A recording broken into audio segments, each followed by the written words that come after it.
પપ્પા જ્ઞાન દર્શન લખણો, પેશામે બાહિરા ભાવાશો વેચન યોગ લખણો. મારો સુશાશ્વત એક દર્શન જ્ઞાન લક્ષણ જીવ છે, બાકી બધા સંયોગ લક્ષણ ભાવ બુદ્ધિ ભાવ છે. હું એક શુદ્ધ સદા રૂપી જ્ઞાન દર્શન કરે તે મારી જેવી પરમાણુ માત્ર તે જાણતો અનંત ને ગુણ દ્રવ્ય ને પડીએ પણ એ જીવ જાણે આત્મને પામે નથી.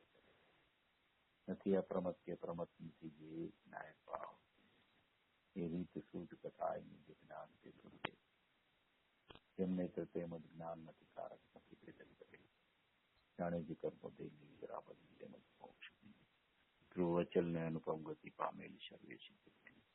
બંદી કહું તો કેવડી કથિતા સ્થાપની જેને મોક્ષ પંથે ત્યાં અનુભવ તે અને તેમાં જ નિત્ય વિહાર નહીં વિહાર પંથ છે.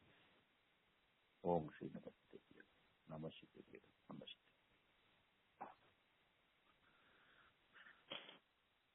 શાસન નાયક મહાવીર પરમાત્માનો આજે જન્મ જયંતિ ઉત્સવ છે, ચૈત્ર સુદ 13, અને સાથે સાથે આપણા ધર્મપિતા પૂજ્ય ગુરુદેવ શ્રીનો પરિવર્તન દિવસ છે. પરિવર્તન દિવસ એટલે ખરેખર એમનો પણ જન્મ દિવસ જ છે આજે. એવો કોઈ સુમેળપૂર્વક મહાવીર પરમાત્મા એનું જે શાસન જે ચાલતું હતું 2600 વર્ષથી, એ પૂજ્ય ગુરુદેવ શ્રીએ 125 વર્ષ પહેલા જયારે એમનો જન્મ 128 વર્ષ પહેલા થયો, ત્યારબાદ એમણે આખો આગમના સારભૂત અધ્યાત્મ માર્ગને ઉદ્ઘાટિત કર્યો. એવી કોઈ અધ્યાત્મની પરંપરા ચાલતી પૂજ્ય ગુરુદેવ શ્રી પાસે પહોંચી અને ગુરુદેવે જાણે કે આમ અધ્યાત્મનો વિસ્ફોટ કર્યો હોય એવી સ્થિતિ ભરત ક્ષેત્રમાં સર્જી દીધી. એવી કોઈ અપૂર્વ દિવ્ય દેશના જે મહાવીર પરમાત્માની શૈલી હતી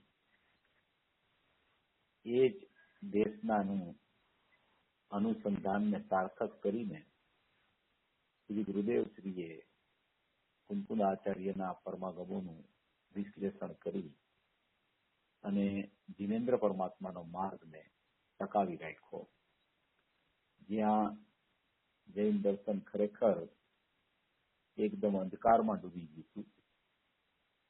લોકોને ખરેખર કાંઈ ખબર જ નથી. શુભ ભાવથી જ ધર્મ થાય અને શુભ ભાવ એ જ મારું કર્તવ્ય અને એટલી મર્યાદા સુધી જ જીવ રાચતો હતો. એવામાં આ પ્રચંડ પુરુષાર્થી પુરુષે આવી અને કોઈ અધ્યાત્મની સૂક્ષ્મથી અતિ સૂક્ષ્મ વાતો ભરત ક્ષેત્રમાં ભવિ જીવો સમક્ષ મૂકી દીધી. એવું કોઈ અપૂર્વ દિવસ છે આજનો, જેમાં મહાવીર પરમાત્માના જન્મથી લઈને ગુરુદેવ શ્રી સુધીના પરિવર્તન સુધીની જે સ્થિતિ છે, મહાવીર પરમાત્મા એમણે 30 વર્ષ સુધી ગ્રહસ્થ દશામાં બ્રહ્મચર્ય રૂપે પોતાનો કાળ વિતાવ્યો. પૂર્વે પામેલા હતા એટલે મતિશ્રુત અવધિ 3 જ્ઞાન તો લઈને આવ્યા હતા. અહીંયા એવી કોઈ સ્થિતિ બની ગઈ કે 30 વર્ષ સુધી ગ્રહસ્થ અવસ્થામાં એને કાળ વિતાવ્યો બ્રહ્મચર્ય લઈને, અને ત્યારબાદ 12 વર્ષ સુધી એને તપ કર્યું. 12 વર્ષ સુધી 42ને વર્ષે એમની કેવળ જ્ઞાનની ઉત્પત્તિ થઈ અને 42 વર્ષથી 30 વર્ષ સુધી તેમની જીવજની છૂટી. 72 વર્ષે તેઓ નિર્વાણ પામ્યા. આપણને બધાને ખ્યાલ છે કે મહાવીર પરમાત્માને 10 ભવ પહેલા સિંહની પર્યાયમાં સમ્યક દર્શનની પ્રાપ્તિ થઈ. જંગલનો સિંહ જે હોય એટલા એના ક્રૂર પરિણામ હોય, અને સિંહ રાજા તરીકે ઓળખાતો હોય જંગલમાં. એવો સિંહ રાજા શાર્દુલ સિંહ ત્યારે જંગલમાં હરણનું ભક્ષણ કરી રહ્યો હતો. એવા કાળમાં, એવા સમયે કોઈ એની એવી કાળલબ્ધિ પાકી ગઈ અને નિમિત્તપણે બે મુનિરાજ, અમિત પ્રભ અને અમિત કીર્તિ નામના બે મુનિરાજ વિતરા, અને એને આવી અને એને ઉપદેશ આપ્યો કે હે સિંહ મહારાજ, આ તમે શું કરી રહ્યા છો? તમે તો તીર્થંકરનું દ્રવ્ય છો. તમારો તો આટલા ભાવ પછી તીર્થંકર પણ આવવાનું છે, અને તમારી આવી સ્થિતિ કેમ છે અત્યારે? કઈ ભાષામાં મુનિરાજે ઉપદેશ આપ્યો, કઈ ભાષામાં આ તિર્યંત સિંહે ગ્રહણ કરી લીધો, આંખમાંથી અશ્રુ ધારા ટપકવા માંડી, અને એને ખ્યાલ આવી ગયો કે ખરેખર આ મારા કોઈ હિતની વાત કરનાર છે. જે મારી બાજુમાં મનુષ્ય તો કોઈ ન આવે, કોઈ પ્રાણી પણ આવતા ડરે એવા આ બે મુનિરાજ વિતરા, અને એ મારી પાસે આવીને મને કોઈ એવો સાર્થક ઉપદેશ આપી રહ્યા છે, એવો એને ભાસ થઈ ગયો. અને એ સાંભળતા જ સમ્યક દર્શનની પ્રાપ્તિ થઈ. એને એવી કોઈ જીવની, ભવિ જીવની પર્યાયમાં અંદર એવી કોઈ અપૂર્વ યોગ્યતાઓ પડી હોય છે. યોગ્યતાઓ પડી હોય છે, એના સ્વકાળે બહાર આવી જાય છે, અને જ્યારે એનો પાકવાનો સ્વકાળ આવે છે ત્યારે એવું જ અતિ ઉત્કૃષ્ટ નિમિત્ત સામે આવી જાય છે, અને ત્યાં જ એની કાળલબ્ધિ પાકે છે. સામે એવું નિમિત્ત મળી જાય છે, અને એની કાર્ય સિદ્ધિ થઈ જાય છે. એવી કોઈ ગજબની ઘટનાઓ બનતી હોય છે. જીવને ખરેખર પોતાની ચૈતન્ય સત્તાનો ભરોસો નથી, પોતાની પરિપૂર્ણતા ઉપર વિશ્વાસ આવતો નથી. પોતાની ચૈતન્યતા આટલી બધી વિશાળ છે, આટલી બધી અમર્યાદિત છે, આવું અંદર મારું સુખ, જ્ઞાન ને આનંદથી ભરેલું સ્વરૂપ છે, એવી પોતાની નિજ નિધિ અંદરમાં બિરાજમાન છે, કે જેમાં અંદરમાં કારણપણું વિદ્યમાન પ્રત્યેક સુખ પર્યાય પ્રગટ થવાનું પડેલું છે. એવો કોઈ ત્રિકાળી ચૈતન્ય જાગતો જીવ, જાગતો દેવ અંદરમાં બિરાજમાન છે.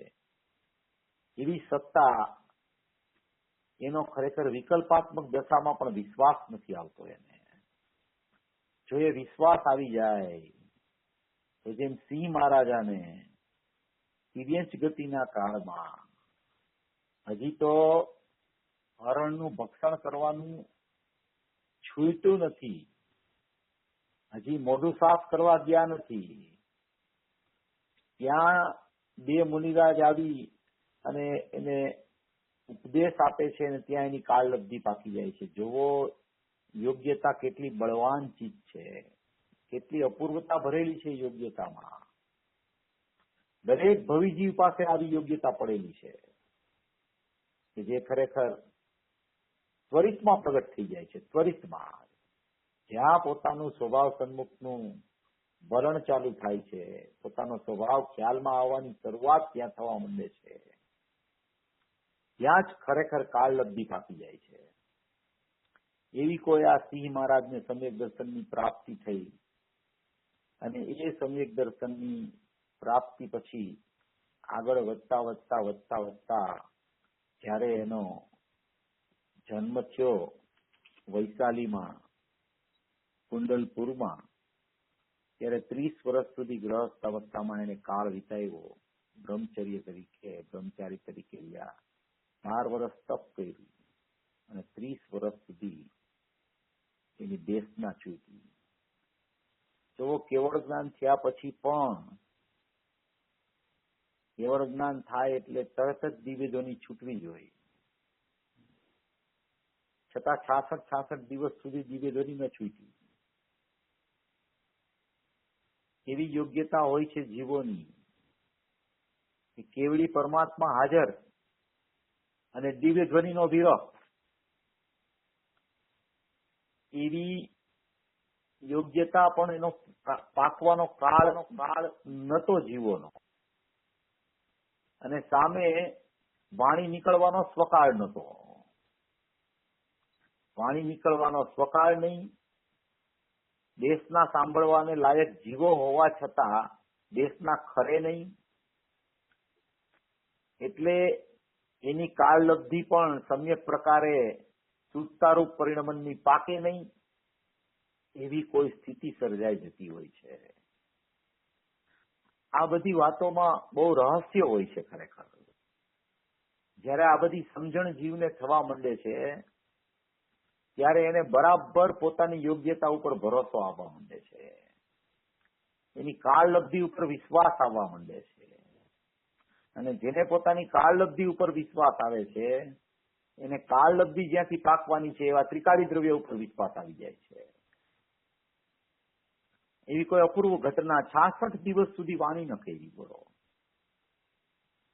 ઇન્દ્રને વિકલ્પ ન આવ્યો 66 દિવસ સુધી કે કેમ વાણી ખરતી નથી, લાવ અવધિ જ્ઞાન મૂકીને જોઈ લઉં. 66 દિવસ પછી 67 દિવસે તો એને વિકલ્પ આવે છે અવધિ જ્ઞાન મૂકવાનો. અવધિ જ્ઞાન મૂકીને જોવે છે તો ગણધર જ નહીં ત્યાં. 12 સભા હોય છે, સમોસરણમાં 8 ભૂમિ હોય, 1 થી 6 ભૂમિ, 7મી સ્તૂપ ભૂમિ, 8મી 12 સભાની ભૂમિ, જેમાં મુનિરાજ, ગણધર, અવધિકા બધા લોકો ત્યાં બિરાજમાન હોય. એવી 12 સભામાં ઇન્દ્ર જોવે છે તો ગણધરની હાજરી જ નહીં, અને ત્યાં અવધિ જ્ઞાન મૂકીને જોવે છે તો કે ગણધર તો છે અહીંયા, અત્યારે સમોસરણ નથી પણ ગણધર અહીંયા છે. ત્યાં જ એ ગૌતમ ગણધરને લેવા માટે ચાલ્યા જાય છે. ત્યાં જઈને શ્લોક કહે છે કે આનો અર્થ સમજાવો. ત્યાં તે અર્થ એમને ખ્યાલમાં ન હોવાને કારણે કહે છે કે ભાઈ આ કોણે તને આ શીખડાવ્યો છે, આવો શ્લોક તે મારા ગુરુએ શીખડાવ્યો છે. ઇન્દ્ર એમ કે છે મારા ગુરુએ આ શ્લોક શીખડાવ્યો છે. કોણ છે તારા ગુરુ? ઇન્દ્રભૂતિ ગૌતમ ગણધર કહે છે ચાલ લઈ જા મને એની પાસે. બસ ઇન્દ્રને તો જોતું તું એટલું જ, લઈ જાય છે મહાવીર ભગવાન પાસે. હજી તો જ્યાં માનસ્તંભ જોવે છે ત્યાં માન ગળી જાય છે, સમોસરણમાં પ્રવેશ કરે છે, ત્યાં અંદર આગળ જાતા જાતા જાતિ સ્મરણ થઈ અને ગણધરના કોઠામાં આવી જાય છે ને ત્યાં દિવ્ય ધ્વનિનો ધોધ ખરવા માંડે મહાવીર પરમાત્માનો. એવી કોઈ દિવ્ય દેશના ખરી ગઈ મહાવીર પરમાત્માની. એમનો નિર્વાણનો દિવસ, મહાવીર પરમાત્માની 30 વર્ષ દિવ્યધ્વનિ થઈ રહી, નિર્વાણનો દિવસ, ગૌતમનો કેવળ જ્ઞાનનો દિવસ. એવો એકદમ નૈમિતિક સંબંધ વ્યવહાર હોવા છતાં એમાં કેવો સમ્યક પ્રકાર બની જતો હોય છે. એક દ્રવ્ય બીજા દ્રવ્યનું કાંઈ કરી શકતું નથી, બિલકુલ કરી શકતું નથી. કર્તા કર્મ નથી, વ્યાપકપણું નથી, જ્ઞાતાજ્ઞેયનો સંબંધ નથી. એક નૈમિતિક સંબંધ બે દ્રવ્યનો બે પર્યાયો વચ્ચે ચાલતો હોય છે. એમાં આવો કોઈ બનાવ બની જતો હોય છે. ત્યાં દેશના ખરવાનો કાળ આવે છે અને અહીંયા ગૌતમ ગણધરની યોગ્યતા પાકવાનો કાળ આવે છે. એવી રીતે એમની દિવ્ય ધ્વનિ ખરે છે. આવી કોઈ જીનેન્દ્ર પરમાત્માની મહિમા હોય છે.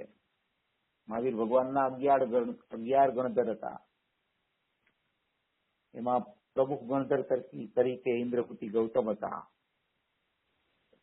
આવી કોઈ પરંપરા તીર્થંકરોની ચાલી આવે છે.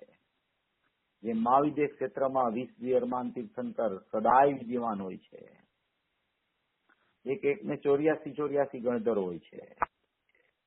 કદી 20 તીર્થંકરના નામ કરતા નથી, નામ શાશ્વત છે એના. એક જીવ મોક્ષમાં જાય ત્યાં બીજો જીવ ત્યાં આવી જાય છે. સિમંદર નામ કાયમ ચાલુ રહે છે, યુગબંદર નામ કાયમ ચાલુ રહે છે, સ્વયંપ્રભ નામ કાયમ ચાલુ રહે છે. જીવ ફરી જાય છે. એવો કોઈ મહાવિદ્ય ક્ષેત્રનો અતિશય છે. એવા મહાવિદ્ય ક્ષેત્રના અતિશયમાંથી વાણી સાંભળીને પૂજી ગુરુદેવ શ્રી ભરત ક્ષેત્રમાં આવ્યા. સાક્ષાત દિવ્યધ્વનિ સાંભળી એને ત્યાં. એ દિવ્યધ્વનિ સાંભળીને ભરત ક્ષેત્રમાં એનું આગમન થયું. એ કહેતા હતા કે અમને સિમંદર પરમાત્માએ અહીંયા મોકલા છે ભરત ક્ષેત્રમાં, કે જાઓ ભવિ જીવોનો મેળો ભરાણો છે અહીંયા, લઈ આવો ભવિ જીવોને ત્યાં જઈને.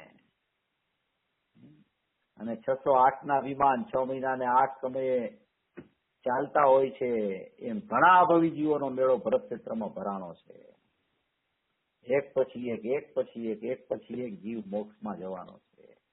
એવી લાયકાત વાળા જીવો છે. એના માટે પૂજ્ય ગુરુદેવ શ્રીનું ભરત ક્ષેત્રમાં આગમન થયું. એ ભરત ક્ષેત્રમાં એનું આગમન થયું. 24મે વર્ષે તો દીક્ષા લઈ લીધી. પહેલેથી જ વૈરાગી પુરુષ, પ્રથમથી જન્મથી વૈરાગી પુરુષ, તીક્ષ્ણ બુદ્ધિ, ફાટ ફાટ વૈરાગ.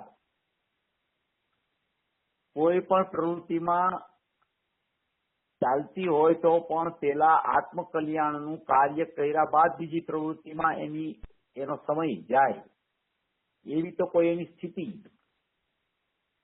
એમાં 24મે વર્ષે એને સ્થાનકવાસી સંપ્રદાયમાં દીક્ષા લઈ લીધી. 21 વર્ષ ને 4 મહિના એમાં ત્યાં રહ્યા.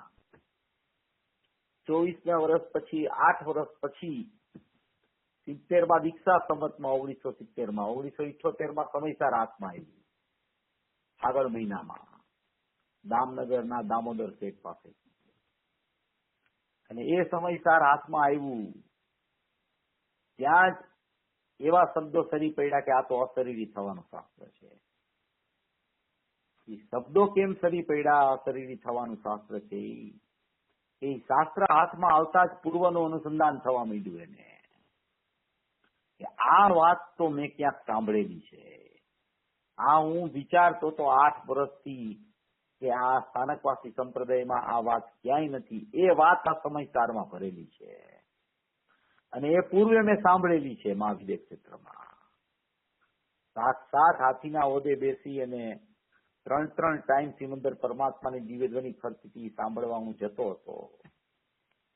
એવું એને પૂર્વનું અનુસંધાન સમયસર હાથમાં આવતા જ થઈ જાય છે.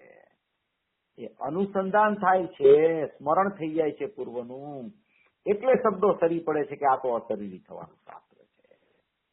અશરીરીપણું કેવું હોય એની વાત એને પૂર્વે ખૂબ સાંભળેલી છે. અને એ સાંભળીને અહીંયા મહાવિદ્યમાંથી સીધા ભરત ક્ષેત્રમાં આવ્યા. બીજે ક્યાંય ગયા નથી, કોઈ ભવ નથી થયો એને. એવી ત્યાંથી દેશના લઈ જયારે કુંતુરાચાર્યનું આગમન વિદેશ ક્ષેત્રમાં થયું હતું 8 દિવસ માટે, ત્યારે પણ પૂજ્ય ગુરુદેવશ્રીની હાજરી ત્યાં હતી. એવું ત્યાંથી સિમંદર ભગવાનનું સ્મરણ લઈ એનું ભાથું બાંધીને ભરત ક્ષેત્રમાં અહીંયા આવ્યા છે. 21 વર્ષ ને 4 મહિનાનો સમય અહીંયા વિતાવ્યો એને સ્થાનકવાસી સંપ્રદાયમાં. 24મે વર્ષે દીક્ષા, 78માં સમયસર હાથમાં આવ્યું. ત્યાર પછી 4 વર્ષ બાદ મોક્ષ માર્ગ પ્રકાશક હાથમાં આવ્યું. દીક્ષા પછી 12 વર્ષે, દીક્ષા પછી 8 વર્ષે સમયસર હાથમાં આવ્યું. એવી પરિણતિ ખીલી हुई थी, એવી પરિણતિ ખીલી हुई थी, એવી પરિણતિ ખીલી हुई थी કે ખાવાનું ભાવે નહીં, કોઈ સાથે વાત કરવી ન ગમે, એવો કોઈ એને એવું રહસ્ય કોઈ સમયસારમાં ને મોક્ષ માર્ગ પ્રકાશકમાં દેખાઈ ગયું. એને મોક્ષ માર્ગ પ્રકાશક લઈને તો સવારથી ચાલ્યા જાય, ઝાડની બખોલવા બેસી જાય ને સાંજે ઉભા થાય, છાસ પીને ચોવિયાર કરી લે યા તો પાણી પીને ચોવિયાર કરી લે. એટલો રસ આવી ગયો એમાં એને. કેમ રસ એમાં આવ્યો કે એને પૂર્વે સાંભળેલું હતું, એ શાસ્ત્રોમાં લખેલું હતું. એટલે એની પરિણતિ એકદમ જાજવલ્યમાન રીતે કામ કરવા માંડી એમાં. ઓહો, આ તો મારી વાત છે, આ તો મારી વાત છે, આ તો મારી વાત છે, આ તો મારી વાત છે, આ તો મેં પૂર્વે સાંભળેલી છે, ઈ જ છે આ વાત, આ મને ખબર છે આ વાત, આમાં આમ કેવા માંગે છે, એમ ખ્યાલ આવી ગયો એને. એમ 1982માં એને મોક્ષ માર્ગ પ્રકાશક રાજકોટમાં દામોદરભાઈ લાખાણી પાસેથી મળ્યું. એ મળતાની સાથે એની આખી સ્થિતિ ફરવા માંડી. ત્યાર પછી ઘણા વર્ષો સુધી એને 78માં સમયસાર મળ્યું. પછી ઘણા વર્ષો સુધી એને અધ્યયન કર્યું એનું. દિગંબર શાસ્ત્રો એક પછી એક ઉઠાવી નાખ્યા. પાછળ પડી ગયા શાસ્ત્રોની, દિગંબર શાસ્ત્રોની. આમાં જ મૂળ વાત ભરેલી છે. આમાં જ મોક્ષ માર્ગ અને મોક્ષનો રસ્તો આમાં છે એમ ખ્યાલ આવી ગયો એને. જયારે એને પરિવર્તન કર્યું 1991માં, 3-4 વર્ષથી 1991 પેલા 3-4 વર્ષથી એને વિચારો ચાલતા હતા કે મારે આ સંપ્રદાય છોડીને પરિવર્તન કરી લેવું. એમ વિચારો ચાલવા માંડ્યા હતા. વિચારો ધીમે ધીમે ચાલતા ચાલતા ઉગ્ર પણ થઈ ગયા હતા. એમ કરતા એક વિચાર એમ પણ કર્યો એને કે રાજકોટમાં પરિવર્તન કરવું, એવો વિચાર પણ એમને આવી ગયો હતો. પણ રાજકોટમાં પરિવર્તન શા માટે મેં કર્યું કે અહીંયાનો સ્થાનકવાસી સમાજ ખૂબ મોટો, અને પછી એમના વિચારોમાં પરિવર્તન આવ્યું કે કોઈ શહેરમાં પરિવર્તન ન કરવાને બદલે કોઈ એવા સ્થળે પરિવર્તન કરવું કે જ્યાં બહુ વસ્તી ન હોય, જંગલ હોય, અવર જવર બહુ ન હોય, એવી જગ્યાએ પરિવર્તન કરવું.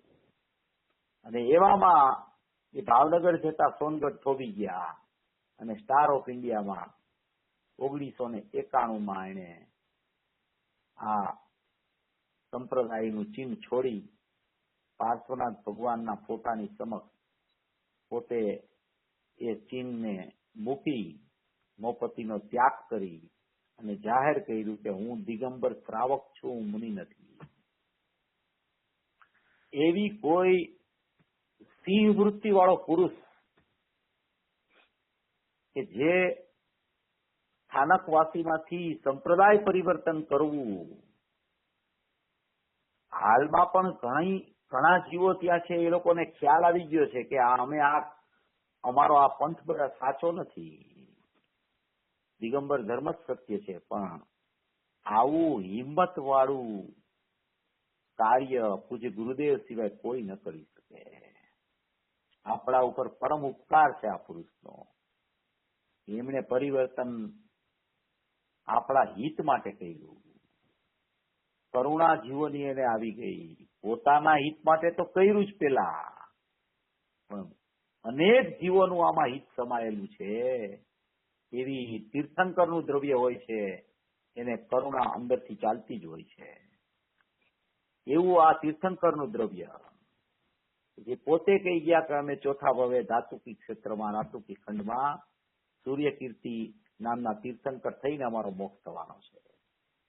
એવા કોઈ આપણા પરમ ધર્મપિતા પૂજ્ય ગુરુદેવ શ્રી કાનજી સ્વામી, એનો આજે પરિવર્તન દિવસ છે. એટલે કે એનો ખરેખર જન્મ આજે થયો છે. જ્યારથી દિગંબર ધર્મ અપનાવ્યો ત્યારથી જ ખરેખર એનો જન્મ છે. 45 વર્ષ સુધી દિવ્ય ધ્વનિ વત દેશના કરી છે. દિવ્ય ધ્વનિ વત, એવી દિવ્ય ધ્વનિ હોય એવી જ દેશના. દિવ્ય ધ્વનિ ન કહેવાય એને, દિવ્ય ધ્વનિ તો તીર્થંકર ને હોય, પણ આ ભાવી તીર્થંકર છે. દિવ્ય ધ્વનિ વત વાણી કહી છે. કેટલા ખુલાસા 45 વર્ષમાં. પેલા તો એક દ્રવ્ય બીજા દ્રવ્યનું કરતું નથી, ત્યારથી ધડાકા ચાલુ કર્યા પૂજ્ય ગુરુદેવશ્રીએ. પેટ્રોલથી મોટર ચાલતી નથી, જમીનને પગ અડતો નથી, ટોપી માથાને આધારે નથી, ચશ્મા કાનને આધારે નથી, કોઈ જીવ પેન્સિલથી લખી શકતો નથી, અક્ષરો તેનાથી કોતરાતા નથી, પાનાને પોતાનો હાથ ફેરવી શકતો નથી. એવી સ્થિતિ બે દ્રવ્યની ભિન્નતા બતાવી કે લોકો માની ન શકે એ વાતને. પણ એને યુક્તિ, ન્યાય, લોજિક અને અનુભવથી પ્રમાણ આપીને એ વસ્તુ સિદ્ધ કરી કે એક દ્રવ્ય બીજા દ્રવ્યનું બિલકુલ કરી શકતું નથી, કરતા નથી. એટલે એક દ્રવ્ય અને બીજા દ્રવ્ય સાથે વ્યાપકપણું નથી. વ્યાપકપણું નથી, કરતા કર્મ સંબંધ નથી, અને ખરેખર જ્ઞાતા જ્ઞેય સંબંધ પણ નથી. નિમિત્ત નૈમિત્તિક સંબંધ કેવું પણ ઉપચાર છે. એમ કહીને પૂજ્ય ગુરુદેવશ્રીએ આખી આગમના સારભૂત અધ્યાત્મની વાતો સોનગઢમાં વેચી કરી. એવા કોઈ આપણા પરમ ધર્મપિતા પૂજ્ય ગુરુદેવશ્રી એને એટલું બધું 45 વર્ષમાં સ્પષ્ટીકરણ કર્યું, એટલું બધું રહસ્ય ખોલ્યું તત્વનું, એવી વાતો કરી ગયા કે એ આપણને આ અક્ષરદેહનો મૂકી ગયા છે. એટલે આપણે અત્યારે આવા કારણસૂત્ર પર્યાય જેવા વિષયોનું પણ ખરેખર ચર્ચા કરી શકીએ છીએ. આપણે એમની વાણી આપણી પાસે બહુ સુંદર. તમે આજે બહુ સુંદર સાક્ષાત આ મોજૂદ છે આપણી પાસે આ એની વાણી, અને એટલે આપણે એ ચર્ચા પણ કરી શકીએ છીએ. નહીતર આવી ચર્ચાઓ પૂજ્ય ગુરુદેવશ્રીનું નિમિત્તપણું ન હોય તો કોણ આપણને સંભળાવે, કોણ કરી શકે આ ચર્ચાઓ? આચાર્યોનું હૃદય કોણ ખોલી શકે?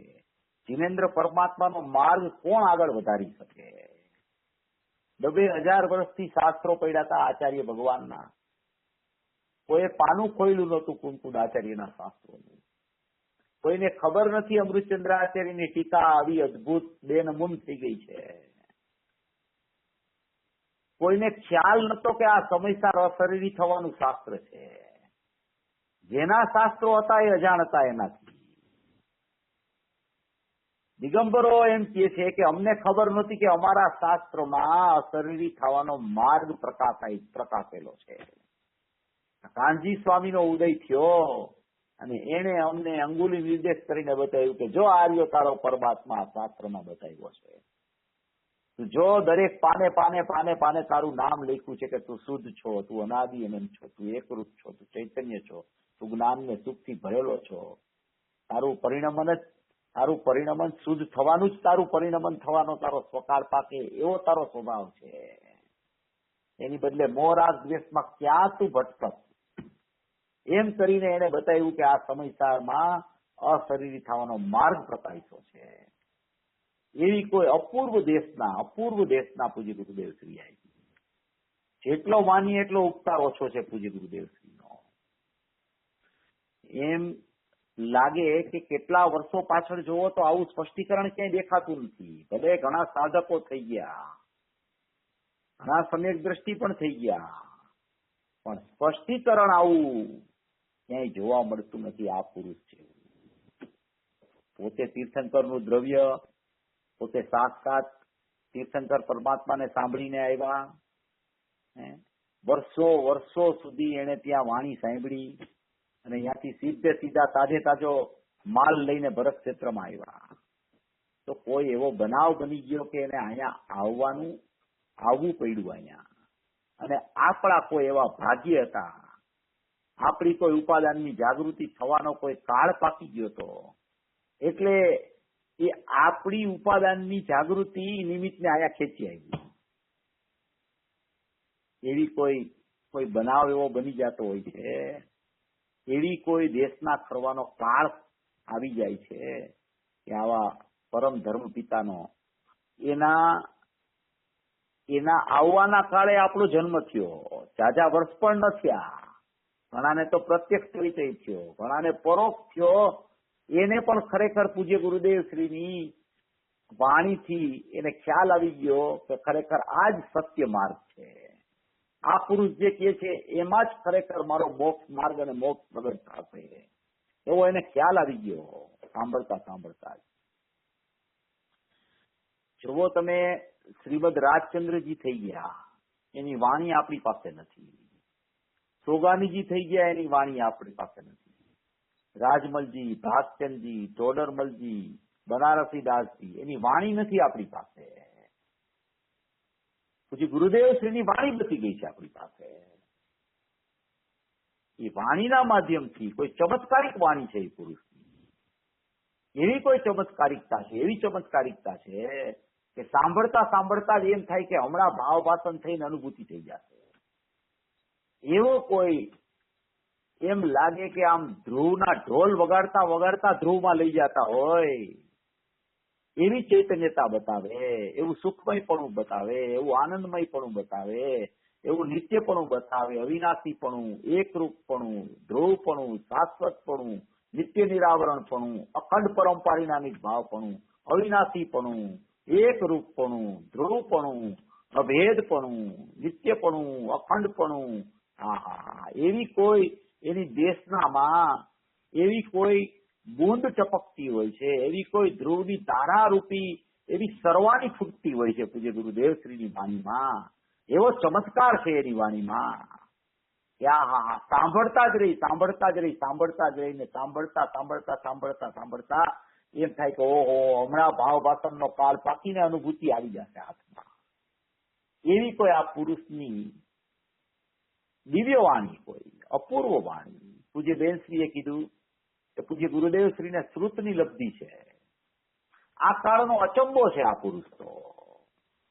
અને ખરેખર એમ દેખાય છે આપણને, ખરેખર એમ ખ્યાલમાં આવે છે કે ઓહો, આ પુરુષે તો કલ્યાણકારી માર્ગનો ધ્વજ ફરકાવ્યો ભરત ક્ષેત્રમાં આવીને. એવી કોઈ અપૂર્વ વાત કરી છે. આ કોઈ સાધારણ વાત નથી. આ પુરુષનું આગમન થવું એ કોઈ સામાન્ય વાત નથી. એનો જેટલો મહિમા થાય એટલો ઓછો છે, એવા પુરુષ છે આ. અને ખરેખર જીવને જ્ઞાનીનો પણ જો મહિમા વાસ્તવિકપણે આવે અંદરથી, જ્ઞાનીનો મહિમા, જ્ઞાયકનો મહિમા આવે એ તો કોઈ અપૂર્વ વાત છે, પણ જ્ઞાનીનો પણ જો મહિમા એને અંદરથી વાસ્તવિકપણે આવે તો એ જ્ઞાયકનો જ મહિમા છે ખરેખર. કારણ કે એ જ્ઞાનીએ આપણને જ્ઞાયક ભાવ બતાવ્યો છે, ભૂતાર્થ સ્વભાવ બતાવ્યો છે, અખંડ ભાવ બતાવ્યો છે, ધ્રુવ બતાવ્યો છે, સહજ પરમ પારિણામિક ભાવ બતાવ્યો છે. એવા જ્ઞાનીના મહિમામાં જ્ઞાયકની મહિમા છુપાયેલી છે અંદરમાં. વાસ્તવિકપણે અંદરથી જો મહિમા આવી જાય જ્ઞાનીની તો ખરેખર એ મહિમા તો જ્ઞાયક ભાવનો, ચૈતન્ય સત્તાનો છે, કારણ પરમાત્માનો મહિમા છે. એવી કોઈ અપૂર્વ વાત પૂજ્ય ગુરુદેવ શ્રી કરી ગયા છે. અને એનો જે આજે 83મો પરિવર્તન દિવસ એટલે કે એનો જન્મ દિવસ, અને એ તો ખરેખર જેને ગુરુદેવને પ્રત્યક્ષ જોયા હોય, એને સાંભળ્યા હોય, એને વધારે ખ્યાલ આવે કે ઓહો હો, આ પુરુષ આને ગજબ કામ કર્યું. અને જેને પ્રત્યક્ષ ન જોયા હોય એના માટે પણ પૂરેપૂરું સાહિત્ય નિમિત્તપણે બહાર આવી ગયું છે. કોઈ સાહિત્ય કે કોઈ કચાશ બહાર આવવામાં રહી નથી ગઈ. જેટલું સાહિત્ય ઉપલબ્ધ છે એમાં નિમિત્તપણું એટલું બધું ભરેલું છે કે એના ઉપાદાનમાં રત્નત્રય પ્રગટ કરવા માટેનું સાધન બાહ્યમાં નિમિત્તપણે પણ એવું પડેલું છે, અને અંદરમાં એનું કારણપણું પણ, કારણ સૂત્રપર્યાય પણ અંદરમાં પડેલું છે એની પાસે. કે અંદરમાં એની પાસે એની યોગ્યતા પ્રગટ થવા માટેનું કારણપણું એવો ત્રિકાળી જ્ઞાયક ભાવ, ચૈતન્ય સત્તા કે જે શુદ્ધ જ્ઞાન ચેતના પરિણામ એનું ધ્રુવ વિશેષ છે, જે કારણ શુદ્ધ પર્યાય એનું ધ્રુવ વિશેષ છે, અનંત ગુણાત્મક એનું ધ્રુવ સામાન્ય છે, એનું ધ્રુવ વિશેષ જે કારણ શુદ્ધ પર્યાય રૂપ છે એ અંદરમાં કારણપણે અંદરમાં વિદ્યમાન છે. અંદરમાં એનું દિવ્ય તેજ ઝળકી રહ્યું છે. અંદરમાં જેમ દીવાનો પ્રકાશ ઝળકે અને એ પ્રકાશ છે અંદરમાં, એવો અંદરમાં કારણ પ્રકાશ અંદરમાં પડેલો છે. એ કારણ પ્રકાશનું જ્યાં ખ્યાલમાં જીવને આવે છે, જ્યાં એનું અવલંબન લેવા માટે એ તત્પર થાય છે, ત્યાં જ એની વર્તમાન પર્યાયમાં કાર્યરૂપી શુદ્ધતા પ્રગટ થઈ જાય છે.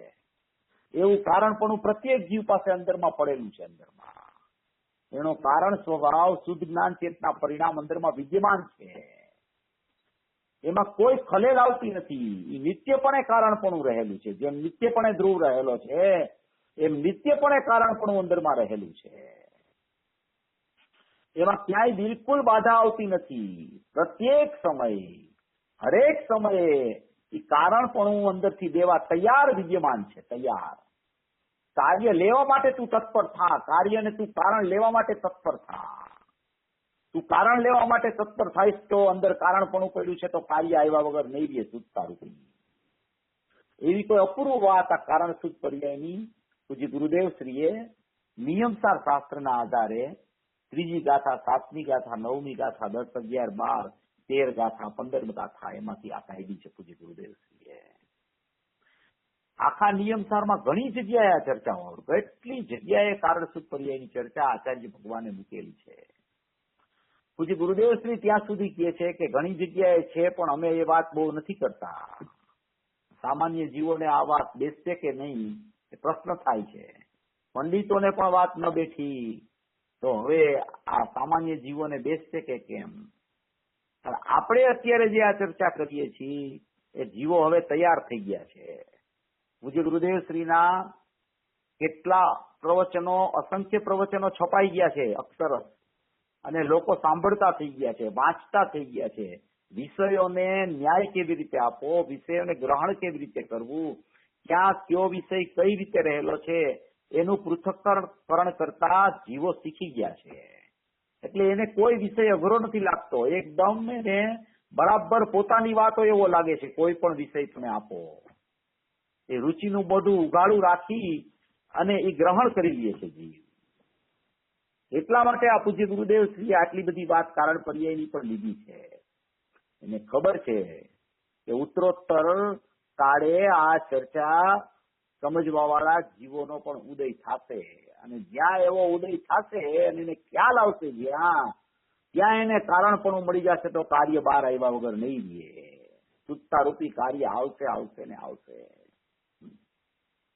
એવી કોઈ અપૂર્વ ચર્ચા કારણસૂત્ર પર્યાયની આપણી ચાલે છે. આપણે 10મા પાના ઉપર વાત કરેલી, 11મું પાનું આપણે આવેલા હતા. એમાં વચ્ચે 11મા પાનાનો પહેલો જ પેરેગ્રાફ છે, આપણે જરા વાંચીએ. આપણે ગયા રવિવારે થોડી ચર્ચા થયેલી કે આમાં આપણે અવ્યક્તના બોલની પણ થોડી ચર્ચા લીધેલી. આપણે કે અવ્યક્તના બોલમાં જે ચિત્ત સામાન્યમાં ચૈતન્યની સર્વ વ્યક્તિઓ અંતર નિમગ્ન છે, તો એ અને કારણસૂત્ર પર્યાય અને એનો મેળ કેવી રીતે બેસાડવો, એની કેવી રીતે સમજણ કરવી, એ થોડી ચર્ચા આપણે લીધેલી. આપણે આવતા રવિવારે લઈશું. થોડો સમય છે આપણી પાસે, થોડી ચર્ચા આપણે લઈ લઈએ વાંચીને. આ વિષય બહુ અપૂર્વ છે અને ખરેખર આ વિષય એવો કોઈ સૂક્ષ્મ નથી, અતિ સૂક્ષ્મ નથી કે ન સમજાય. અને કોઈ વિષય સૂક્ષ્મ હોય તો ઉપયોગ થોડો સૂક્ષ્મ કરવો, તો એ ઉપયોગમાં ઉપયોગવાન પકડાઈને પકડાય જ, ન પકડાય એવું બને જ નહીં. સંસારની વાતમાં તો જીવ ઘણો ઉપયોગ સૂક્ષ્મ કરી શકતો હોય છે, પરીક્ષા પણ ઘણી કરી લે છે. તો આ તો સંસારનો અભાવ કરવા માટેની વાત છે, ભવનો અભાવ કરવા માટેનું સાધન મળી ગયું છે આપણને. તો આમાં કેમ ઉપયોગ આપણો સૂક્ષ્મ ન થાય, કેમ આ વાત ન બેસે, અને કેમ કારણપણું ન શોધવાથી કેમ ન મળે? અંદરમાં કારણપણું મળે ને મળે, દરેક જીવને મળશે કારણપણું, અને કાર્ય આવશે ને આવશે. એવી કોઈ વાત પૂજી ગુરુદેવ શ્રી કરી ગયા છે. જો 11મા પેજ ઉપર છે, કાર્ય નિયમની સાથે કારણ નિયમની વાત કરીને અદ્ભુત રહસ્યનું સ્પષ્ટીકરણ કર્યું છે. કાર્ય નિયમ તો શુદ્ધ રત્નત્રય છે, પણ એની સાથે કારણ નિયમ એટલે કે શુદ્ધ જ્ઞાન ચેતના પરિણામની વાત કરીને અદ્ભુત રહસ્યનું સ્પષ્ટીકરણ કર્યું છે. કારણ નિયમનું સ્વભાવ પ્રત્યેક આત્મામાં પ્રવર્તમાન જ છે. જો કારણ નિયમનું સ્વભાવ છે ને એ પ્રત્યેક આત્મામાં પ્રવર્તમાન જ છે. કારણ પણ તો પડ્યું જ છે. તેના તરફ વળીને આશ્રય કરવાથી કાર્ય નિયમ રૂપ મોક્ષ માર્ગ પ્રગટ થાય છે. તેના તરફ વળીને આશ્રય કરવાથી એટલે શું કે હંમેશા વળે, હંમેશા આશ્રય લે, એ હંમેશા વર્તમાન ઉત્પાદવાળી પર્યાય હોય. તે દ્રવ્ય તરફ વળે, તે દ્રવ્યનો આશ્રય લે, તે દ્રવ્યમાં અહમ કરે, તે દ્રવ્યમાં જ્ઞાન, દ્રવ્યને જ્ઞેય બનાવે, દ્રવ્યમાં લીનતા કરે, એને કાર્ય નિયમ કહેવાય. એ મોક્ષ માર્ગ કાર્ય નિયમ રૂપ છે એમ કહેવાય. તેના તરફ વળવું એટલે પર્યાયમાં ક્યાંય વળવું કે ક્યાંય ન વળવું એવું કાંઈ હોતું નથી. પર્યાયમાં એક અભિપ્રાયની કેળવણી થાય છે કે હું શુદ્ધ ચૈતન્ય પરમાત્મા છું, હું ધ્રુવ પરમાત્મા છું, મારું કારણ સમ્યક થવાનું કારણ પણ મારા દ્રવ્યમાં પડેલું છે. એમ કરીને દ્રવ્ય તરફ એનું વલણ જાય છે અભિપ્રાયમાં. એને એમ કહેવાય કે પર્યાય દ્રવ્ય તરફ વળી. પર્યાય પાસે એવો કોઈ સમય નથી કે ઉત્પાદ થઈને પછી વળે. એ તો વળતી પણ થાય છે. અભિપ્રાય અનુસાર પર્યાયો વળતી હોય છે. જેવો એનો અભિપ્રાય હોય, હું શુદ્ધ છું, પરિપૂર્ણ છું, એકરૂપ છું, કારણ પરમાત્મા છું, સંકોચશીલ છું, એવો જ્યાં અભિપ્રાયની કેળવણી એની થવા માંડે તો એની પર્યાય છે એને એમ કહેવાય કે આ પર્યાય દ્રવ્ય તરફ વળી ગઈ, આ પર્યાય દ્રવ્યનો આશ્રય લીધો, આ પર્યાય દ્રવ્યમાં અહમ કર્યું. વળવુંનો અર્થ અભિપ્રાયની કેળવણી થવી. પર્યાય વળી, પર્યાય દ્રવ્ય તરફ વળી ગઈ, એનો અર્થ કે એની પર્યાયમાં અભિપ્રાયમાં એવી કેળવણી થઈ કે હું આવો છું, એને એમ કહેવાય કે પર્યાય વળી ગઈ. એ તેના તરફ વળીને આશ્રય કરવાથી કાર્ય નિયમરૂપ મોક્ષ માર્ગ પ્રગટ થાય છે. આ રીતે પોતાનો અંતર્મુખ સ્વભાવ જ કારણ છે. જો પોતાનો અંતર્મુખ સ્વભાવ જ કારણ છે, બીજું કોઈ કારણ છે જ નહીં. જે રીતે કાર્ય વર્તમાન છે તે જ રીતે તે કાર્યના આધારરૂપ ધ્રુવ કારણ પણ વર્તમાન છે. કાર્ય વર્તમાનમાં આવે છે તેમ એનું ધ્રુવ કારણ પણ વર્તમાન છે. વર્તમાન છે એટલે કે ઉત્પાદ વાળું નથી. વર્તમાન એટલે કાર્ય છે, વર્તમાન એ ઉત્પાદ વાળું છે, અને કારણ છે એ ઉત્પાદ વિનાનું ધ્રુવ છે. પણ જે સમયે વર્તમાન કાર્ય છે એ જ સમયમાં કારણ પણ વર્તમાનપણે પડેલું છે, એટલે એને વર્તમાન કારણ કીધું છે. ધ્રુવ સામાન્યનું ધ્રુવ વિશેષ એ ધ્રુવ સામાન્ય ત્રિકાળ અને એનું ધ્રુવ વિશેષ એનું વર્તમાન, એમ કહીને પ્રત્યેક સમયે કાર્ય પ્રગટ કરવા માટેનું વર્તમાનમાં કાર્ય પ્રગટ થાય છે. તો વર્તમાનમાં કારણ એટલે કે તે સમયે કારણ મોજૂદ છે, એને એમ કહેવાય કે ધ્રુવ કારણ પણ વર્તમાન છે. વર્તમાન છે એટલે ઉત્પાદ વાળું નહીં, એક સમયનું નહીં, પર્યાય ક્રિયારૂપ પર્યાય વાળું નહીં, પણ એ સમયે જે સમયે કાર્ય થવાનું છે એ જ સમયે કારણપણું ત્યાં પડેલું છે, એટલે એને કારણપણું પણ એ સમયે વર્તમાનમાં છે એમ કહેવામાં આવે છે. તે રીતે સામાન્ય દ્રવ્ય ત્રિકાળ ધ્રુવ છે, તે જ રીતે તેનું વિશેષ રૂપ વર્તમાન ધ્રુવ પણ વર્તે છે. જો ત્રિકાળ ધ્રુવમાં દ્રવ્ય સામાન્ય ત્રિકાળ લીધું અનંત ગુણાત્મક, તે જ રીતે તેનું વિશેષ રૂપ વર્તમાન ધ્રુવ પણ વર્તે છે. વિશેષ રૂપ વર્તમાન ધ્રુવ એટલે કારણ શુદ્ધ પર્યાય, એટલે કે શુદ્ધ જ્ઞાન ચેતના પરિણામ, એટલે કે જેમાં કારણપણું કાર્ય પ્રગટ થવાનું કહ્યું છે એવી કારણ શુદ્ધ પર્યાય પણ વિશેષ રૂપ વર્તમાન ધ્રુવ પણ વર્તે છે. જો વર્તમાન પરિપૂર્ણ કારણ રૂપ ધ્રુવ ન વર્તતું હોય તો તેમાં મોક્ષ માર્ગ રૂપી કાર્ય પ્રગટવાનું સામર્થ્ય ક્યાંથી આવશે? જો વર્તમાન પરિપૂર્ણ કારણરૂપ ધ્રુવ જ ન વર્તતું હોય, કારણપણું અંદરમાં પડ્યું જ ન હોય, તો કાર્ય કોનું અવલંબન લેવાથી એ કાર્ય શુદ્ધ પ્રગટે? કારણપણું ન હોય તો. એટલે વર્તમાન પરિપૂર્ણ કારણરૂપ ધ્રુવ ન વર્તતું હોય તો તેમાં મોક્ષ માર્ગરૂપી કાર્ય પ્રગટવાનું સામર્થ્ય ક્યાંથી આવશે? જે નિર્મળ પર્યાય, જે નિર્મળ કાર્ય છે તે વર્તમાન વર્તતા ધ્રુવ કારણની સાથે અભેદ થાય છે. જે નિર્મળ કાર્ય એટલે શુદ્ધતા રૂપી પર્યાય જે પ્રગટ થઈ નવી, તે વર્તમાન વર્તતા ધ્રુવ કારણ, વર્તમાન એટલે ધ્રુવ વિશેષ, વર્તતું એટલે કે તે રૂપે જ પોતાના કારણ રૂપે વર્તતું એટલે રહેતું, તે સમયે જ રહેતું એવું ધ્રુવ કારણની સાથે વર્તમાન શુદ્ધતા રૂપી પર્યાય અભેદ થાય છે. અભેદ થાય છે એટલે કે આ પર્યાયને આ દ્રવ્ય એવા હવે ત્યાં કોઈ ભેદ વિકલ્પો નથી હોતા. આ કારણ ને આ કાર્ય એવો કોઈ ભેદ ત્યાં હોતો નથી, એવો ભેદ વિકલ્પ છૂટી જાય છે. એને એમ કહેવાય કે વર્તમાન વર્તતા ધ્રુવ કારણની સાથે એ નિર્મળ પર્યાય છે એ અભેદ થાય છે. જો નિર્મળ પર્યાય જે આવે છે એ ગુણની પર્યાય કહેવામાં આવે છે. નિર્મળ પર્યાય શુદ્ધતા રૂપી વર્તમાન ઉત્પાદ રૂપે પ્રગટ થાય એ ગુણની પર્યાય છે. એ ગુણની પર્યાય છે એટલે કે ત્રિકાળી દ્રવ્ય ધ્રુવ સામાન્ય છે, એ અનંત ગુણાત્મક છે. એ અનંત ગુણમાં એક એક ગુણમાં ભૂતની ને ભવિષ્યની અનંત પર્યાયો સામર્થ્ય રૂપે, સત્તા રૂપે, યોગ્યતા રૂપે, શક્તિ રૂપે પારિણામિક ભાવમાં અંદર પડેલી છે. ગુણોમાં એ પારિણામિક ભાવમાં ગુણોમાં શક્તિ રૂપે જે પર્યાયો પડેલી છે એ શક્તિ રૂપે ભવિષ્યની પર્યાયો છે. એની શક્તિની વ્યક્તિ થયા કરે છે. શક્તિ વ્યક્ત નથી થતી, શક્તિની વ્યક્તિ થાય છે. એટલે શક્તિની વ્યક્તિ એટલે શક્તિ કાયમ રહીને વ્યક્તિ પ્રગટ થાય છે. શક્તિમાં કઈ ઓછપ નથી આવતી. જો શક્તિ પ્રગટ થતી હોય તો શક્તિમાં ઓછપ આવી જાય. શક્તિની વ્યક્તિ થાય છે. શક્તિ શક્તિ રૂપે રહી અને વ્યક્ત પર્યાય ઉત્પાદ પામે છે. તો એ ગુણ ગુણ રૂપે રહે છે અને ગુણમાંથી જે પર્યાયનો સ્વકાળ હોય એવો અંશ બહાર આવી જાય છે. ગુણ ગુણ રૂપે રહી અને શક્તિની વ્યક્તિ પ્રગટ રૂપે થાય છે. એ ધ્રુવ સામાન્યમાં ગુણ છે, એ ગુણની વ્યક્તિ પ્રગટ થાય છે. અને એ ગુણની વ્યક્તિ પ્રગટ થાય છે. એ વ્યક્તિ શું કરે છે તો કે એ નિર્મળ પર્યાય જો એ પ્રગટ થવાની હોય તો એ અંદરમાં ધ્રુવ વિશેષ કારણપણું પડ્યું છે એનું અવલંબન લે છે. ગુણમાંથી ઉત્પાદ થાય છે, એ ઉત્પાદ કારણ પર્યાયનું અવલંબન લે છે અને એ કારણ પર્યાયનું અવલંબન લેતા એને કાર્યરૂપી શુદ્ધતા પ્રગટ થઈ જાય છે. દ્રવ્ય છે એમાં આનંદ ગુણ છે, એ ગુણમાંથી પર્યાયનો ઉત્પાદ થાય છે. એ પર્યાયને વર્તમાન કહેવામાં આવે છે. એ ઉત્પાદ થયેલી પર્યાય આશ્રય કારણનો લે છે ધ્રુવ શુદ્ધ જ્ઞાન ચેતના પરિણામનો, ધ્રુવ વિશેષનો. ધ્રુવ વિશેષ ને ધ્રુવ સામાન્ય એકરૂપ છે, પણ એને કારણપણા માટે ધ્રુવ વિશેષનો આશ્રય લેતા એનું કાર્ય શુદ્ધતા રૂપે પ્રગટે છે.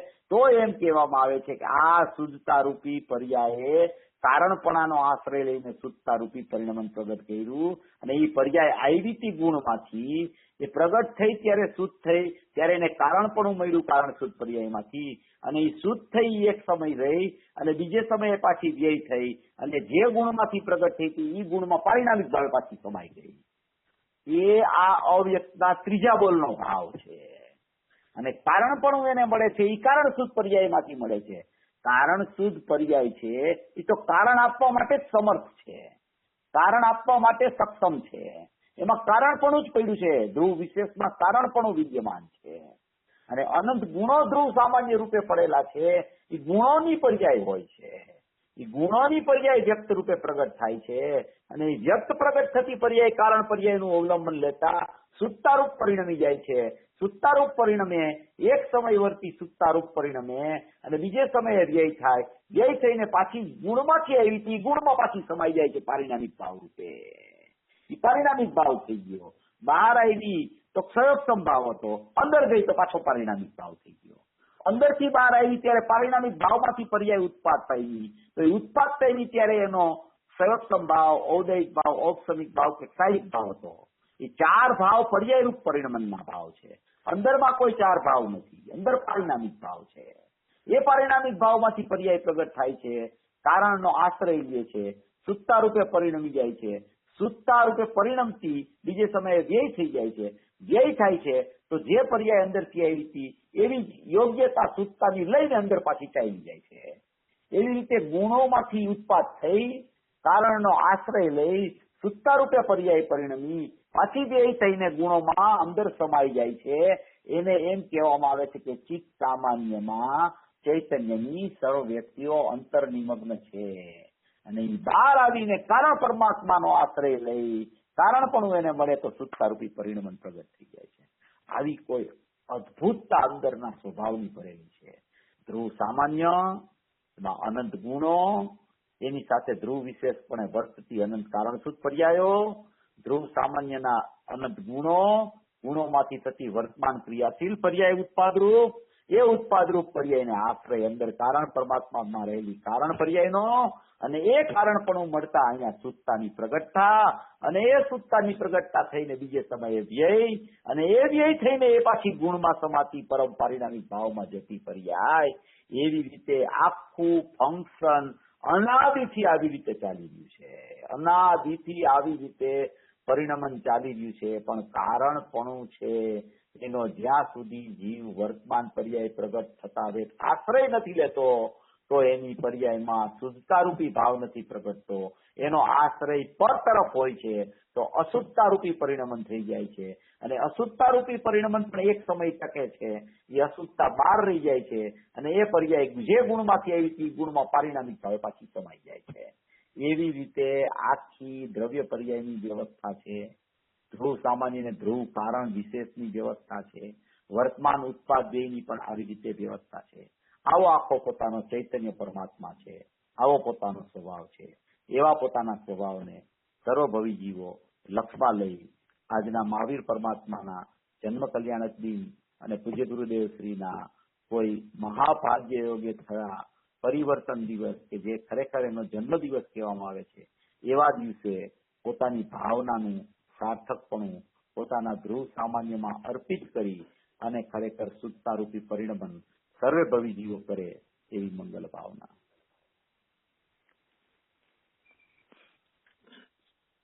બહુ જ સુંદર ચેતનભાઈ, આજે તમે સાચે તમારો આખો દિવસ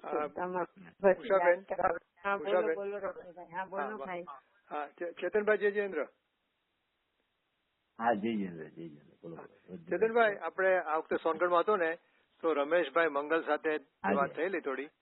એમાં એમણે તમારી વાત કરેલી કે આપણે વ્યયની વ્યાખ્યા હંમેશા જે નકારાત્મક અથવા તો નાસ્તિથી કરવામાં આવે છે એને બદલે અસ્થિથી કરવાની તમે હમણાં વાત કરી ને, એમ આવી ગઈ વાત. તો જરા એ બાબતે થોડું કહેશો ટૂંકાણમાં?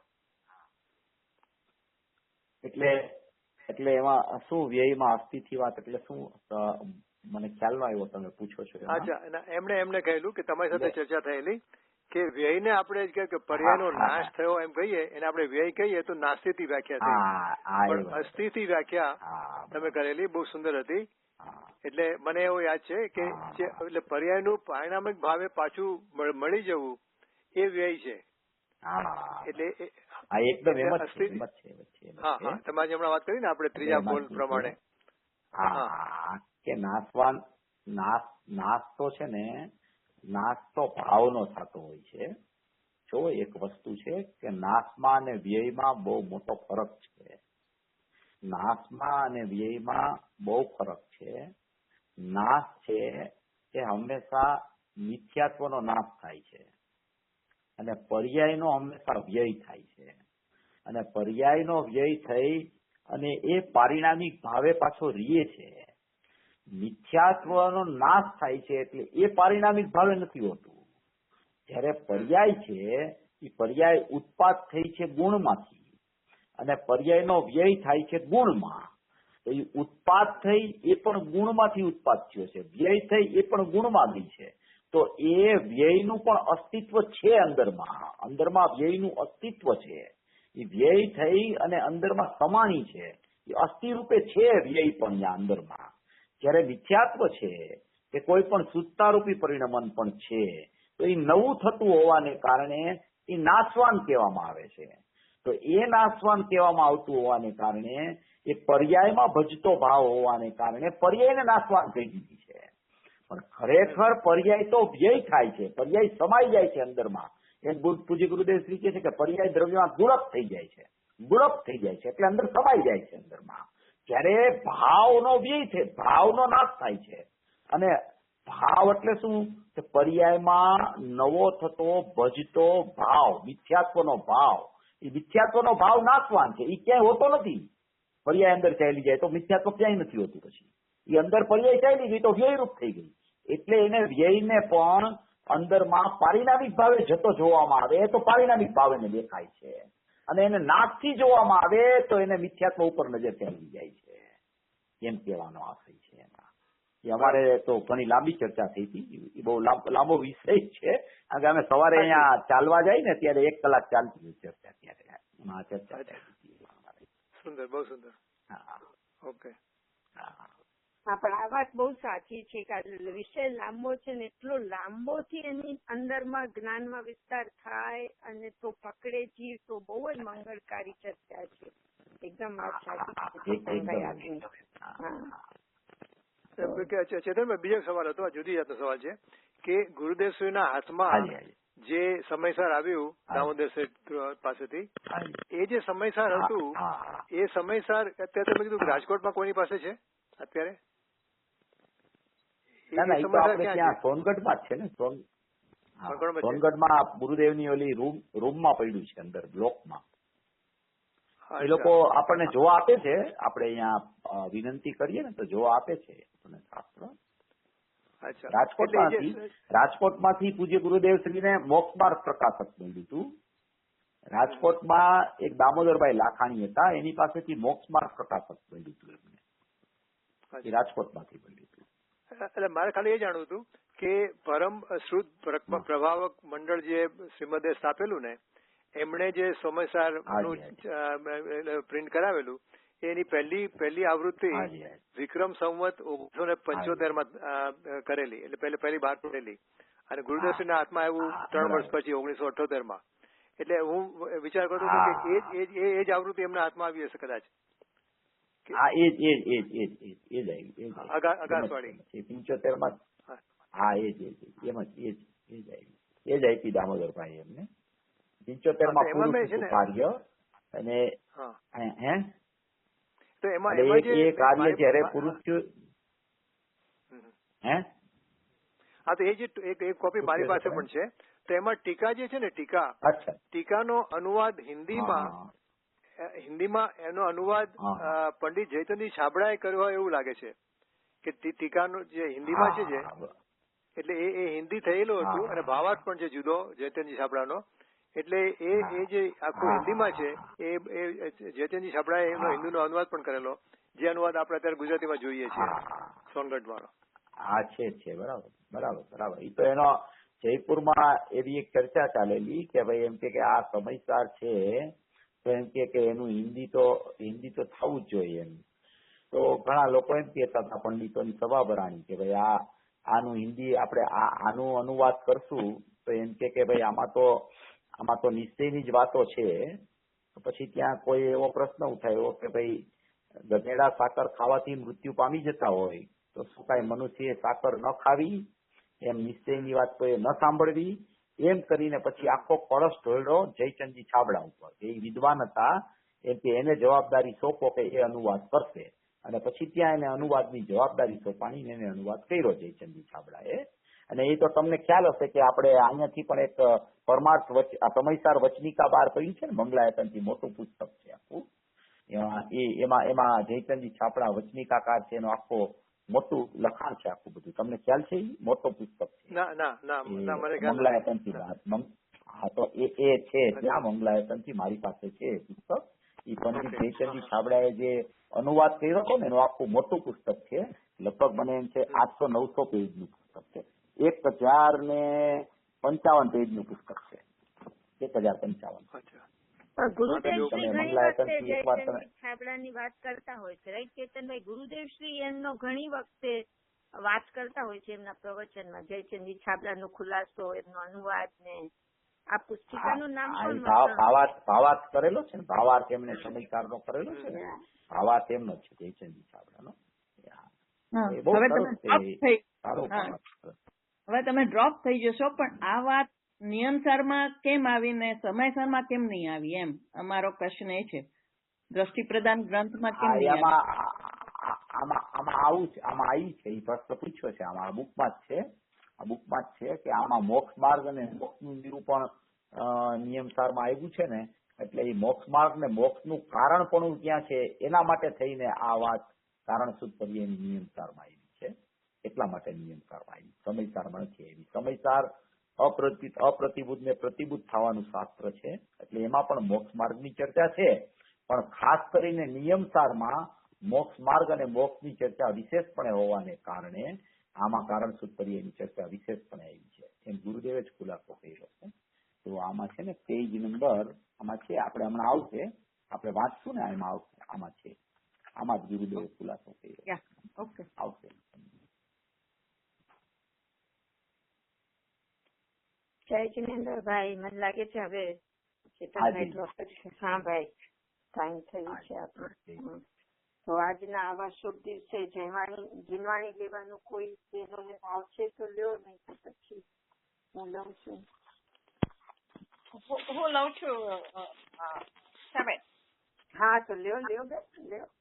જ્ઞાન में ही आत्मा के देव रसी है, आत्मज्ञान में ही भिन्न रूप विश्व की भी सिद्धि है, आत्मज्ञान ही बस ज्ञान है, आत्मज्ञान ही बस ज्ञेय है, आत्मज्ञान में ज्ञाता ही आत्म ज्ञान ज्ञेय अभेद है, दर्शाय सरस्वती देवी ने यह किया परम उपकार है, निज भाव में ही स्थिर रहूं वंदना अविकार है, निज भाव में स्थिर रहूं।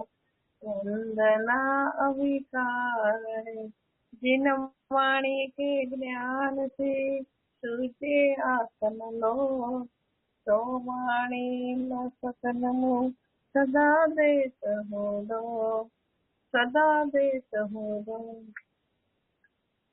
बोलो बोलो जिनवाणी मातनो जय हो। जय हो। देव शास्त्र गुरु जयवंत वर्तो। जयवंत वर्तो। सनातन दिगंबर जैन धर्म जयवंत वर्तो। जयवंत वर्तो। सर्वज्ञानी जयवंत वर्तो। जयवंत वर्तो। આજે મહાવીર ભગવાનનો જન્મ દિવસ છે, મહાવીર સ્વામી આપણા જયવંત વર્તો। જયવંત વર્તો। કાહન ગુરુદેવનો પણ પરિવર્તનનો જન્મ દિવસ આજે છે। કાહન ગુરુ આપણા પરમ ઉપકારી કાહન ગુરુદેવ જયવંત વર્તો। જયવંત જયવંત વર્તો। જયવંત વર્તો। જીનવાણી જય જીનેન્દ્ર બધાને। જય જીનેન્દ્ર। અને ગુરુદેવ શ્રીની એક નાની ભક્તિ હું લઉં છું અહીંયા, બહુ મોટી નથી આ તો, આજે ચેતનભાઈ આપણને બહુ જ સુંદર રીતે ભાવો ખોલ્યા છે એટલે તો ભારત ખંડ માં સંત એક ઉગિયો, ભારત ખંડ માં સંત એક ઉગિયો,